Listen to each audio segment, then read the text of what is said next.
We got breaking news. David Stearns reveals the Mets' master plan as the president of baseball operations dropped a bombshell with regards to Carlos Mendoza's tenure as New York Met manager, which is exactly what we're talking about only here on Mets Digest. I'm your host today, Mike Duda. And before we talk about this breaking news about Carlos Mendoza's future with the Mets, we got to talk about some subscribers, and that being the fact that 69% of you that watch these videos aren't one. So please do me a favor, do us a favor here at Mets Digest, and hit that free subscribe button. That way we can bring content to you about the amazing. So without further ado, let's go ahead and dive right in. Kicking it off with the breaking news, Carlos Mendoza is back for the 2026 season on a recent episode of The Show, a podcast hosted by MLB insider Jon Heyman and also Joel Sherman, who we've heard from multiple times before on this channel. David Stearns, the president of baseball operations, basically general manager, confirmed that manager Carlos Mendoza will be back as manager next season. New York Post Sports also confirmed it, saying David Stearns said on The Show podcast today with Joel Sherman and Jon Heyman that Carlos Mendoza will be back next season as manager of the Mets.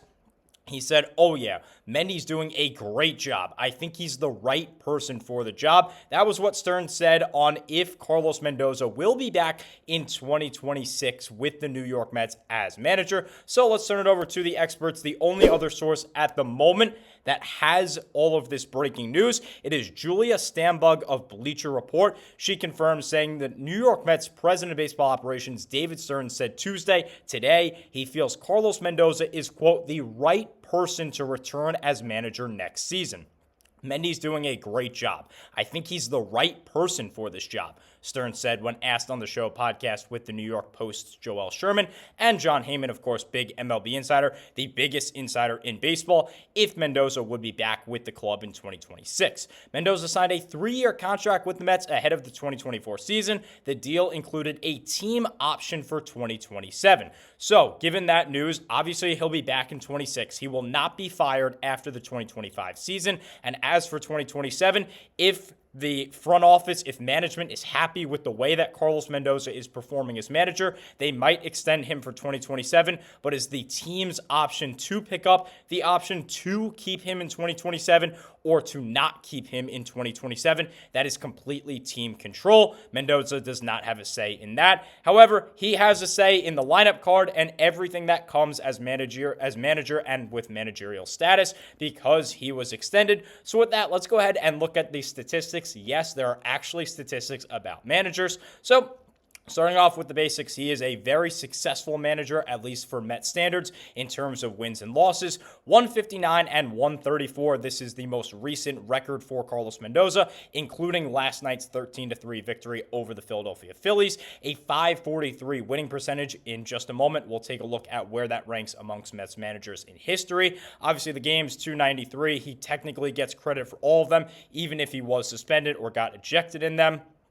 Couple of other important things that you can take a look at up there if you would like to do so, including ejections. He's got 5 of them so far in 293 games, so gets ejected a decent amount, but that's not really the most important statistics when you take a look at the manager. That is under the managerial tendency. So stealing second base, remember the OPS plus rate or anything like that, ERA plus, it's rated on a scale of 100. 100 is MLB average. Anything above means you are above average. Anything below means you are below average. This year, Mendoza and the Mets are above average in terms of stealing second base, and they were below average last year. Now, this is not on Carlos Mendoza. This is not the decision, really, of Mendoza. This is basically solely from first base coach Antoine Richardson, who is a genius and takes multiple hours, upwards of 8 hours before every single series to scout out every potential pitcher that the Mets will see to try and find something in their mechanics, something in their windup that will tip them off, that will show that they're going to the plate, and therefore his runners can get what the Mets have called a walking lead, what baseball has known now as a walking lead, where they walk, and then the pitcher goes to the plate. They're already taking a massive lead, and they are well on their way to second base. So Because of Richardson and because of his intelligence, the Mets are stealing second base a lot. That's not really Carlos Mendoza that has done that has upgraded stealing second in terms of the aggressiveness. As for stealing third, 81 last year, 46, meaning well below average in terms of stealing third base. But what I want to focus on is the more managerial stuff. Sacrifice bunts, intentional walks, and substitutions. So for sack bunts, he is well below MLB average. He does not intend and he does not tend to let his hitters bunt. He just lets them hit away in practically every situation. There's very few times that Mendoza and the Mets will end up bunting, which you can tell from the rate percentage, which is right to the left of that. Last year, it was just 0.7% of times in situations where a bunt was possible, where a sacrifice bunt was possible, that Mendoza in the Mets decided to do so. That doesn't even mean executed. That means what they decided to do. Also 0.9% this year. So very, very well below league average. I've talked about this before going in depth with Carlos Mendoza when I talked about his season in depth. I am one who still doesn't really want Mendoza back, but I'm not going to get what I want. I know the Mets have been a little streaky lately. They've been hot lately. And I was definitely saying fire Mendoza probably because of the two massive losing streaks. But still, my opinion doesn't matter in this regard. Obviously, it's the Met front office. He doesn't do sacrifice bunts. And the reason why I bring up that story is because on that podcast where I talked about Mendoza in depth, I discussed him and compared him to Milwaukee Brewers manager Pat Murphy, who currently have the best record in all of baseball. They are really, really good. And that's because they do the sacrifice bunts. And some of these statistics, which we'll go over in just a little bit, continuing with this with Mendy, they're a lot higher. These rate percentages are a lot higher for Pat Murphy as compared to Carlos Mendoza. As for intentional walks, well below league average. Mendoza does not really walk batters intentionally. As for substitutions, he is below average in terms of using pinch hitters per game, which I find a little interesting because he does usually do some of those defensive substitutions. Earlier in the year, a lot, he would sub Tyrone Taylor in the outfield solely for defense. You'd see sometimes Starling Marte can't go through a full game, so you'll get a pinch hitter there. Or maybe Brett Beatty needs to come in for defense and you sub out Mark Vientos. We've seen that a lot, so he is surprisingly below average in that category. As for pinch runners per game, very, very well below average, which I find interesting as well because earlier this year when Luis Angel Acuna was in the pros, he would basically all the time, this being Mendoza, substitute whatever the hitter is for Acuna. He would make sure that Acuna is on the base pass because Acuna is quick. So I'm a little surprised by that, but that is what it is. And as for pitchers per game, he is completely league average here in 2025, meaning he uses the league average amount of pitchers, which I also find interesting because as of late, the bullpen has really started to implode. So take those numbers what you want with it. We'll do a discussion in just a little bit. As when you take a look at the general numbers, he is the third most winningest manager in Met history according to win percentage. You can't go by wins and losses themselves solely because Mendoza has not managed as much as most of these other guys. Funny enough, he's tied with Buck Showalter, who got fired in 2023 after that season because the Mets had a down year. They did not live up to the expectations, which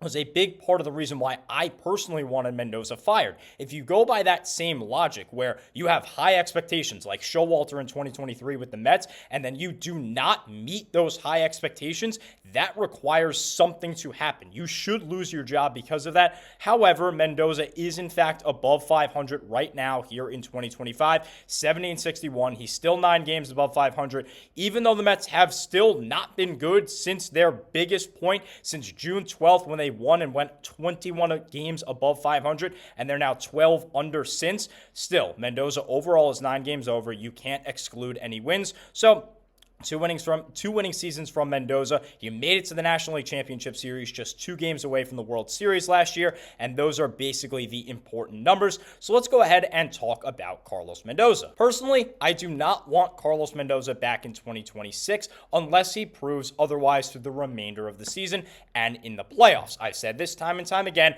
I said it with the 2 losing streaks. He's very similar to New York Yankee manager Aaron Boone in the sense that his post games are almost identical. Then again, Mendoza Mendoza was the bench coach for Boone for a ton of years. He was over there in New York, was there for the entirety of Boone's tenure before coming to the Mets. So obviously there's going to be a correlation there. However, I don't like the way he addresses people in the postgame. I don't like that he never knocks players. He will never knock a player, and he always comes to their defense, which is good. You do want that as a coach, but sometimes you need to fire people up, have a closed-door meeting. Say in the press conference, say in the postgame to the media, yes, this player is not doing well. You are correct in saying that, but Mendy doesn't do that ever.